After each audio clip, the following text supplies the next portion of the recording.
এই সত্যবাদী সলেহীন মুত্তাকি মানুষের যে একটা সিল, সেই সিলকে পৃথিবীর মানুষটা এমন কলঙ্কিত করেছেন যার ভাষায় প্রকাশ করা যায় না। আমার ইচ্ছা হয় না ওয়াজ করতে, কেননা আমাদের ওয়াজে মানুষের কল্যাণ হচ্ছে না। আমরা শুধু নিজের আমিত্ব, নিজের প্রশংসা নিয়ে ব্যস্ত আছি আমরা সবাই। এইটাই আমাদের চরিত্র যদি হয়, তাহলে খোদার জান্নাতে আমরা যেতে পারবো। এই আপনাদের বেরহালি বাজারে এবং ফরিদপুর বাজারে বিশ্বাস করেন, আমি কাউকে টার্গেট করে বলছি না, অরিজিনাল যারা এমবিবিএস ডাক্তার, আপনি ভালো করে খোঁজেন, একটা জ্ঞানমান ডাক্তার পাওয়া বড় মুশকিল। ওষুধের দোকানে কয়দিন বড়ি বেশি ওষুধ বেশি তারা ডাক্তার হয়ে দোকান দিয়ে বসে আছে। তারা রোগীর ওষুধের অসুখের কোনো প্যাচগোছ বোঝে না, কিন্তু ওষুধ বেচা ঠিকই জানে। তো আমরা কিছু বক্তা বাহির হয়েছি, কিছু আলেম বাহির হয়েছি, শুধু ওয়াজ করি, কিন্তু আমাদের মধ্যে আমল নাই। এই আমলবিহীন কোনো বক্তা যদি ওয়াজ করে, কানের মধ্যে আপনার ঢুকবে না, মেমোরির মধ্যে সেটা রোড হবে না।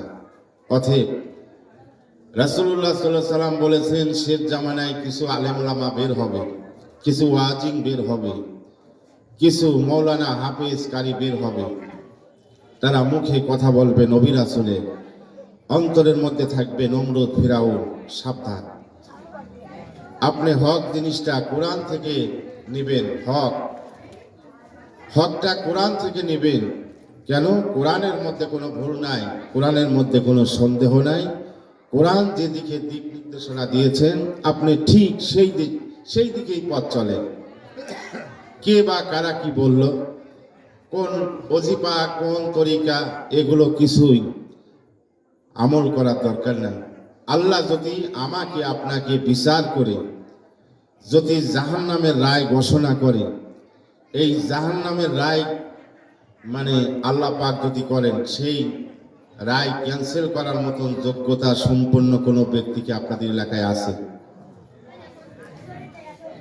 আছে কি? কথা বলেন। আল্লাহ যদি কারো জাহান্নামে দেওয়ার রায় ঘোষণা করে, সেই রায় ক্যান্সেল করার মতন কোনো ব্যক্তি, কোনো নেতা কি আছে? পৃথিবীর মধ্যে কোনো নেতা, এমন কোন ব্যক্তি পৃথিবীতে আল্লাহ পয়দা করেন নাই, আল্লাহ যদি রায় দিয়ে ফেলেন সেই রায় ক্যান্সেল করার মতো।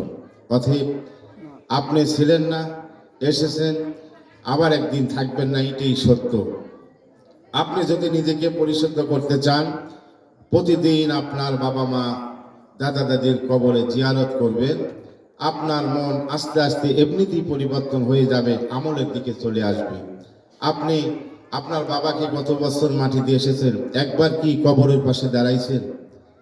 মাকে মাটি দিয়ে এসেছেন, একবার কি কবরের পাশে দাঁড়াইছেন? দাঁড়ান। তাই ভাই, বর্তমান সময়টা খুবই অবস্থা খারাপ চলছে। আমি আলোচনা করার আগে ছোট্ট একটি ঘটনা বলবো, যদি আপনারা কষ্ট না মনে করেন। আজ থেকে 100 বছর আগে ভারতের পাঞ্জাবে 17 বছরের একটা যুবকের জন্ম হয়েছিল। সেই সময় এক কবি, তার নাম ছিল রাজপাল। এই রাজপাল আমার রাসূলের বিরুদ্ধে একটি বই লিখেছিলেন। এই বইটার নাম দিয়েছিল রঙ্গিলা রাসূল। আমার রাসূলের চরিত্র নিয়ে তিনি কটূক্তি করেছিলেন। ভারতের মুসলমানেরা তখন মিছিল করলেন, মানি না, মানব না। তারপরে সেই বইটা লাইব্রেরিতে ছাপায়া সারা ভারতবর্ষে এই বইটা বিস্তার লাভ করেছিল। ভারতের পাঞ্জাবে গ্রাম এলাকায় একটি যুবক, তার নাম হচ্ছে ইলমউদ্দিন। এই ইলমউদ্দিন ফার্নিচারের দোকানে কাঠ মিস্ত্রির কাজ করত, বিবাহ করেন নাই। ইলমউদ্দিনের বাবা গ্রামে গ্রামে সুতা বিক্রি করত, এই নিয়ে তাদের সংসার ছিল। রাসূলের প্রতি এত মহব্বত, ভালোবাসা। ইলমউদ্দিন তখন এই বইটা পাওয়ার পরে তখন বুঝলেন, হায় রে, যে রাসূলকে না বানালে আল্লাহ পাক এই কুল কায়নাত কিছুই সৃষ্টি করতেন না। আর সেই নবীকে একজন হিন্দু রাজপাল সে অপমান করবে।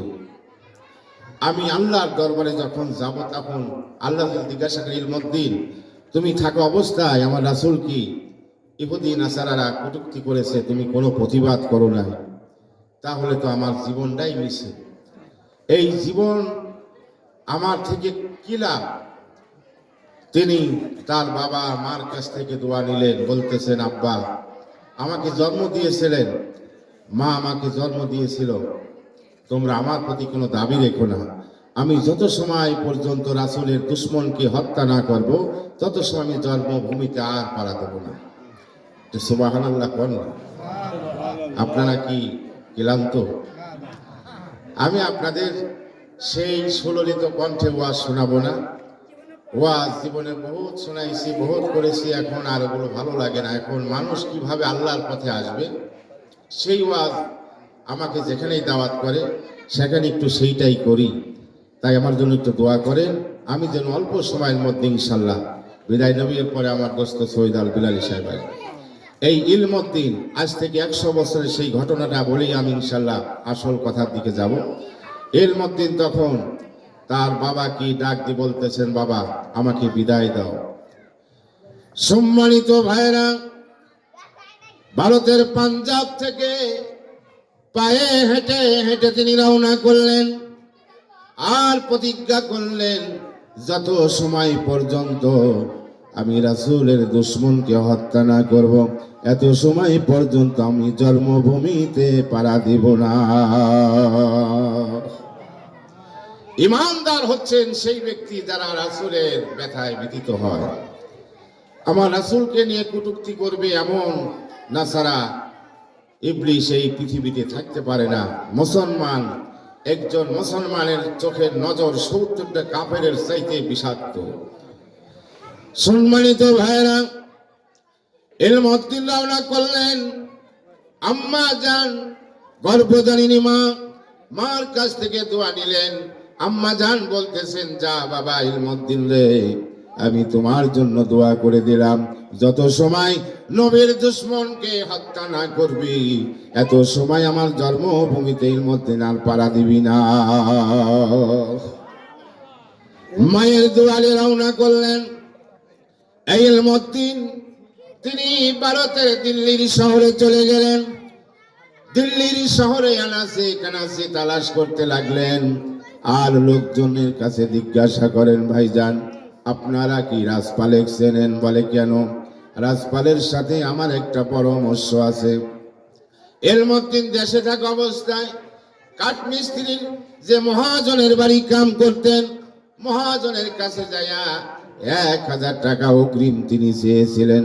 বলে, ইলমুদ্দিন রে, তুমি তো কোনদিন টাকা পয়সা দাঁড় করো না। ইলমুদ্দিন বলতেছেন, আমার 1000 টাকার প্রয়োজন। মহাজনের কাছ থেকে 1000 টাকা তিনি নিলেন। নেওয়ার পরে তিনি কামারের দোকানে গেলেন। কামারের দোকানে যা বলতেছেন, ও কামার ভাই, একটা সুন্দর করে একটা ড্যাগার বানাইয়া দাও, 9 ইঞ্চি লম্বা করবে। সুন্দর করে 9 ইঞ্চি লম্বা করে একটা ড্যাগার বানাইলেন। ইলমুদ্দিন যুবক, বিবাহ করে নাই। রাসূলের প্রেমে তিনি ভারতের পাঞ্জাব ছেড়ে দিয়ে দিল্লির শহরে তিনি পৌঁছায়া গেলেন। জোরে জোরে বলা যাবে নাকি সুবহানাল্লাহ?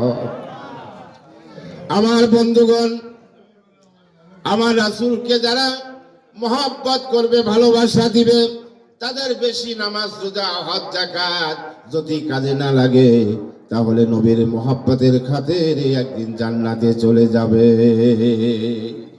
সেই রাসূল হচ্ছেন আমাদের সুপারিশকারী একজন, তিনি নেতা হবেন, বলেন সুবহানাল্লাহ। সম্মানিত ভাইরা, এই ইলমুদ্দিন 9 ইঞ্চি একটা ড্যাগার বানাইলেন। তৎকালীন যুগে কোনো বড় বড় অস্ত্র ছিল না, সেই সময় একটা ড্যাগার বানাইলেন। কবরে তিনি গুজলেন। সুন্দর করে বাবা মার কাছ থেকে দোয়া নিলেন। দোয়া নিয়ে তিনি দিল্লির শহরে প্রবেশ করলেন আর আনাচে কানাচে সেই রাজপালকে তালাশ করেন। তিনি আমার রাসূলের বিরুদ্ধে বই লিখেছে, ওই বইটার নাম রঙ্গিলা রাসূল। আমার ভাইরা বন্ধুরা, আল্লাহ পাক বললেন, হে দুনিয়ার মানুষেরা তোমরা শোনো, নবীদের